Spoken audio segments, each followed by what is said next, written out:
L'insuffisance rénale, cette maladie silencieuse atteint des millions de personnes à travers le monde. On la croyait une maladie d'adultes que non.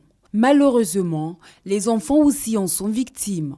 Les causes des maladies rénales chez l'enfant, vous avez des causes qu'on dit congénitales, c'est-à-dire que l'enfant naît avec une malformation déjà au niveau du rein.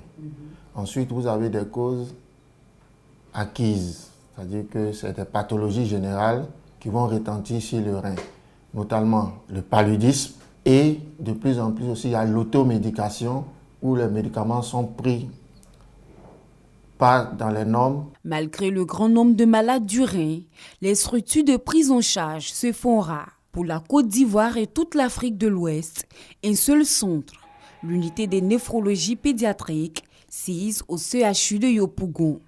Pour dépister, pour voir si la personne a une insuffisance rénale ou pas, je vous dis en 1 heure du temps, on peut savoir si la personne a une insuffisance rénale ou pas. Parce que c'est 2 paramètres spécifiques, qui est l'urée et la créatinine. Surtout la créatinine, qui nous permet de voir est-ce qu'un patient a une insuffisance rénale ou pas. Un enfant déclaré malade, comment se fait sa prise en charge? Alors, ça va dépendre de la cause. S'il s'agit d'une maladie acquise, c'est-à-dire que si c'est secondaire un paludisme, il faut traiter le paludisme et mettre un régime en place pour que l'enfant retrouve la fonction du rein.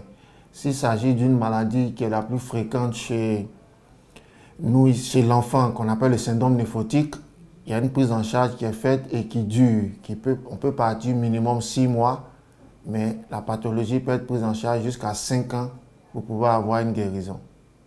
Une prise en charge qui n'est toujours pas à la portée des parents. 100 000 francs la séance d'hémodialyse. Si aux autorités, vraiment, qu'ils soutiennent beaucoup les parents parce que vraiment, ces maladies-là, si ton enfant a ça, tu dépenses beaucoup. Avec tous les efforts qui sont faits au niveau des adultes, il faut que ces efforts-là aussi réjaillissent au niveau des enfants pour que les enfants soient pris en charge par l'État quand ils doivent bénéficier d'une dialyse, pour que le coût soit moindre pour les parents. Et secondairement, toutes les bonnes volontés sont les bienvenues. Un appel qui, heureusement, est entendu par des bonnes volontés.